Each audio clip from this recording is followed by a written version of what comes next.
학생 여러분, 안녕하세요. 그동안 여러분들이 또 학교에 와서 일주일간 열심히 또 하고 연습하고 컴퓨터 공부하고 이제 또다시 일주일간은 또 원격 수업을 또 진행하게 되었습니다.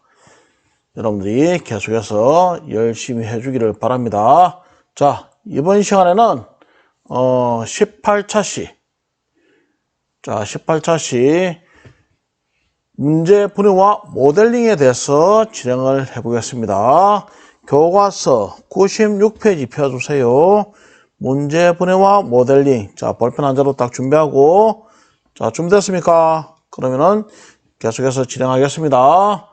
자, 이번 시간에는 전 시간 17차시에 이어서 자, 문제 분해와 모델링 96페이지입니다. 자, 이번 시간의 학습 목표는 복잡한 문제 상황에서 문제 해결에 불필요한 요소를 제거하거나 필요한 요소를 추출한다. 두 번째, 복잡하고 어려운 문제를 해결 가능한 작은 단위의 문제로 분해하고 구조화할 수 있다. 이렇게 학습 목표를 정해봤습니다. 자, 교과서 보면은 문제 분해가 도대체 뭐냐? 96페이지에 있습니다. 문제 분해란 뭐냐? 자, 줄 좀 그어주세요. 거기에 빨간색으로 96페이지에 문제 분해라고 있습니다. 거기에 보면은 문제 해결을 위해 문제를 나누어 분석하는 과정. 요까지 과정을 말한다. 요까지 줄을 좀 그어주세요. 그리고 요 부분은 줄은 안 그어도 됩니다. 큰 문제는 한 번에 해결하기 힘들어도 해결할 수 있는 작은 단위로 나누어 해결하면 문제를 보다 명확하게 이해할 수 있고 해결의 실마리도 쉽게 찾을 수 있다. 이렇게 해놨습니다. 자, 그 부분 이제 줄 껐습니까? 96페이지 문제분해. 자, 줄 껐고. 자, 문제 분석이란 뭐냐? 주어진 문제를 해결하기 위해 문제를 명확하게 정의하고 이 문제가 발생하게 된 원인들을 체계적으로 밝히는 과정을 말합니다. 자, 문제 상황 분석. 이거는 줄 걸 필요는 없어요. 문제 해결을 위해 주어진 상황들이 무엇인지 분석하는 것을 말합니다. 자, 문제 목표 분석. 문제 해결을 통해 구하고자 하는 것이 무엇인지 분석하는 것을 문제 목표 분석이라고 합니다. 문제 조건 분석. 문제 해결 과정에서 지켜야 하는 조건을 분석하는 것을 말합니다. 자, 문제의 예. 교과서에는 없습니다. 가령 택배 기사가 물류센터에서 출고한 물건을 A 지점에서 E 지점까지 모두 배달할 수 있는 가장 짧은 경로는 이런 문제를 이제 딱 주어졌습니다. 택배기사 E를 갖다 쭉 출고한 A에서부터 B, C, D, E까지 이렇게 배달할 수 있는 가장 짧은 경로를 한번 해보세요 하면은 우선 택배 기사가 문제를 분석해야 되겠죠. 첫 번째 문제 상황을 분석하고 각 지점 간의 거리를 일단 분석해야 되겠죠. 두 번째 문제 목표를 분석합니다. A 지점에서 E 지점까지 최단 경로를 한번 분석해 봅니다. 그래서 문제 조건을 분석합니다. 한번 방문한 지점은 다시 방문하지 않는다. 그렇겠죠. 일단 택배를 다 배달하고 나면은 굳이 다시 그곳을 갈 필요가 없겠죠. 주어진 경로 이외의 다른 경로는 고려하지 않는다. 자, 그래서 이제 문제를 구조합니다. 분해한 문제를 다시 해결하기 용이한 형태로 재구성하는 과정이 문제의 구조화입니다. 교과서 96페이지 왼쪽에 있습니다. 문제의 구조화. 이 부분을 좀 동그라미 치고 줄을 좀 꺼주세요. 자, 껐습니까? 이 부분을 줄 꺼주세요. 그럼 문제 구조화란 어떤 것이 있느냐? 여러분들 96페이지 보면은 교과서 그림이 있습니다. 한산도 아파트를 지키기 위해서 뭐 배는 몇 척이 있고 또 어떻게 무기는 어떻게 사용하고 지형 지문은 어떻게 되는가 이런 것을 쭉 구조화해서 분석해야 되겠죠. 자, 문제 구조화 방법 처음에 글로 구조하고 문제를 글로 정리해 보면 좀 더 쉽게 이해할 수가 있다. 아까 말한 택배 기사가 자기의 물건을 A, B, C, D 지점까지 쭉 배달하기 위해서 이렇게 쭉 구조합니다. 어디서 어디까지가 가장 가까운 경로인가? 그렇게 한번 분석을 해봅니다. 또 표로 구조화해보는 방법이 있습니다. 물론 교과서에 이 부분은 없습니다. 예를 들어서 선생님이 설명하기 위해서 하는 겁니다. 그래서 이 부분은 줄 걸 필요도 없고 설명만 들어주세요. 그래서 택배기사가 이렇게 글로도 한번 구조해보고 이렇게 표로 이렇게 딱 만들어가지고 아주 간략하게 자기가 한번 구조해봅니다. 구조화해봅니다. 이런 식으로 구조화를 해봅니다. 그다음 그림이나 기호로 구조화하는 방법이 또 있습니다. 그림이나 기호를 사용하여 문제를 간략하게 포함함으로써 문제를 좀 더 명확하게 이해할 수가 있다. 이렇게 합니다. 그래서 아까 있던 그림을 갖다가 여기서 여기까지는 2km, 여기서 3km, 요째는 3.5km 이렇게 쭉 이렇게 표로 이제 보면서 어디서부터 출발해서 여기 A, B, C, D 이 지점을 가장 빨리 이렇게 물건을 배송할 수 있는가 이것을 택배기사가 이렇게 그림이나 기호로도 구조화해 보겠죠. 이렇게 쭉 해봅니다.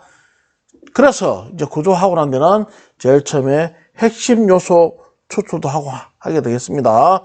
자, 교과서 97페이지에 보세요. 처음에 문제의 분해와 구조화가 이루어지면은 이제 가장 핵심이 되는 요소 추출과 모델링을 해보는 겁니다. 자, 핵심 요소 추출 교과서 97페이지에 있습니다. 이 부분 첫째 줄, 둘째 줄 좀 꺼주세요. 자, 껐습니까? 문제 해결에 불필요한 부분은 제거하면서 중요하고 필요한 부분만을 추출하여 문제의 본질이 드러나게 하는 것, 그것을 추상화라고 한다고 이렇게 우리가 전 시간에도 했습니다. 자, 줄 꺼주세요. 첫째 줄, 둘째 줄. 핵심 요소 추출은 문제 해결에 불필요한 부분은 제거하면서 중요하고 필요한 부분만을 추출하여 문제의 본질이 드러나게 하는 것이다. 이 부분 줄을 쭉 꺼주세요. 껐습니까? 그 다음 오른쪽에 보면은 요 밑에 그림도 쭉 있죠. 그래서 요 밑에 있는 그림은 뭐 줄 걸 필요는 없습니다. 이게 보면은 그림에 보면은 뭐 상태의 추상화, 자료 추상화, 뭐 문제의 자료를 추상화하는 것으로 각 대상의 핵심 특성이나 속성을 추출하는 것이다. 뭐 동작의 추상화, 기능 추상화, 자료를 바탕으로 변화하는 과정 또는 기능의 핵심을 추출하는 것이다. 이렇게 쭉 되어 있습니다. 여기에 그림에 있는 그 내용입니다. 알겠습니까? 그 다음 여러분들 교과서 97페이지 오른쪽에 보면은 핵심 요소 추출에서 또 요점 정리가 되어 있습니다. 이 부분도 좀 줄 좀 꺼주세요. 핵심 요소 추출, 좋은 핵심 요소 추출의 예는 다른 특성에 비추어 특히 중요하다고 생각되는 것을 추출하는 것임. 그 다음 추상화, 그 밑에 97페이지 오른쪽에 추상화 있습니다.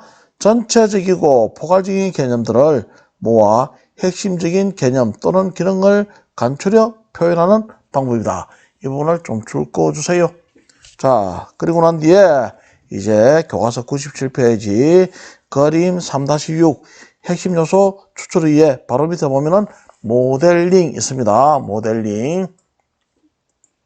자, 모델링은 무엇이냐?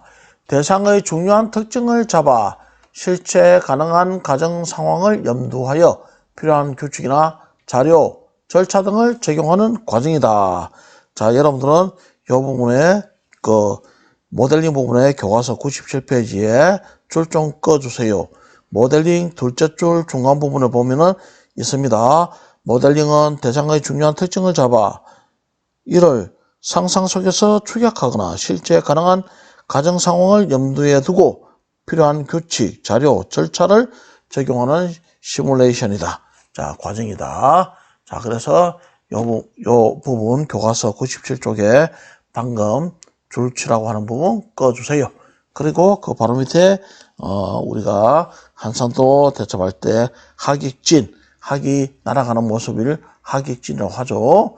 그래서 날개를 쫙 펴서 찌게 이런 식으로 이제 그 전선을 배치해 가지고 일본군하고 싸워서 대승을 거두었다. 그런 거 있습니다. 자, 그래서 이 부분까지 97쪽까지 여러분들이 선생님하고 쪼갰습니다. 그리고 우리가 다음 시간에는 그 다음 페이지 쭉 보면은 이제 드디어 3단원의 102쪽입니까? 102쪽에 보면은 알고리즘이 있습니다. 그래서 19차시에는 102쪽에는 알고리즘과 그 첫 번째 알고리즘 설계에 대해서 다음 시간에는 진행하겠습니다. 자, 여기까지 되었으면은 이제 드디어 또 여러분들이 PPT로 또 작성해야 됩니다. 알겠습니까? 우리가 17차시에서 우리가 PPT 작성하는 방법대로 또 작성해 보면 되겠죠. 제일 그 PPT를 펼쳐 가지고 우리가 만들어서 여기에 또 제출하면 되겠습니다. 알겠습니까? 자, 그러면 이번 시간에는 여기까지만 진행하겠습니다. 진행하고 나서 실습 자료는 여러분들이 요 문제분해와 모델링 방금 밑줄친 부분을 가지고 PPT 그러니까 파워포인트를 펼쳐 가지고 여러분들이 17차시에서 작성한 방식과 그대로 여러분들이 또 만들어서 올리면 되겠습니다. 알겠습니까? 자, 그래서 여러분들이 요렇게 PPT를 펼쳐 가지고 첫째 줄 쭉 요 첫 번째 슬라이드에 여러분들이 쭉 적듯이 적어서 여기 있는 디자인, 전환, 애니메이션 이런 거 다 적용해 가지고 이제 파일이 완성되면은 이제 PPT 자료를 제출하면 됩니다. 알겠습니까? 자, 그래서 다 완성이 된 사람은 이렇게 우리가 여기가 2학년 5반이다 하면은 또 2학년 5반 여기에다가 또 자료를 제출하면 되겠죠. 자, 한번 보겠습니다. 우리가 먼저 17차시까지 하는 것을 PPT 쭉 올린 게 있을 겁니다. 자, 한번 17차시까지 올린 것을 여러분들이 쭉 올린 것이 있을 겁니다. 그래서 올려주세요. 한번 보겠습니다. 이거는 엑셀 자료네요. 엑셀 PPT 자료를 여기에 오십니까? 이렇게. 이것도 엑셀 자료네요.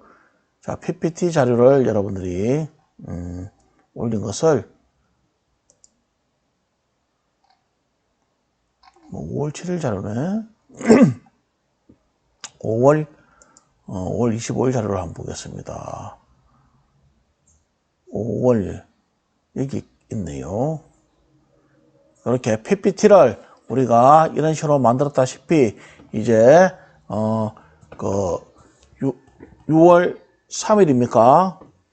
6월 3일 수요일자 해가지고 이렇게 올리면 되겠습니다. 이렇게 만들었듯이 이렇게 똑같이 또 이렇게 여러분들이 이렇게 PPT 자료를 만들어 가지고 올리면 되겠습니다. 알겠습니까? 그래서 이렇게 딱 해서 여러분들이 우리가 17차시에 만들었다시피 이렇게 다 이렇게 편집 사용 한번 보겠습니다. 그래서 만들었다시피 여기에 디자인, 전환, 애니메이션 쭉 해가지고 여러분들이 슬라이드 쇼를 쭉 펼쳐가지고 제대로 되는지 안 되는지 확인하고 난 뒤에 잘 작동이 되는지 확인하고 난 뒤에 올려야 됩니다. 알겠습니까? 확인도 안 하는 상태에서 그냥 올리면은 안 됩니다. 다 확인이 되고 난 뒤에 여러분들이 올려야 됩니다. 알겠습니까? 자, 오늘은 여기까지만 진행하겠습니다. 자, 마치겠습니다. 이제 여러분들이 또 다음 주에는 또 컴퓨터실에 와가지고 또 선생님하고 또 즐겁게 또 PPT 요거 만드는 거, 그동안 만드는 거 가지고 또 한번 제대로 잘 만들었는지 또 그런 것도 테스트하고 또 발표도 하고 이렇게 하겠습니다. 알겠습니까? 자, 여러분 다음 시간에 또 만나보도록 합시다. 코로나 조심하고 항상 건강에 유의하세요. 이것으로 18차시 또 정보 수업을 마치겠습니다.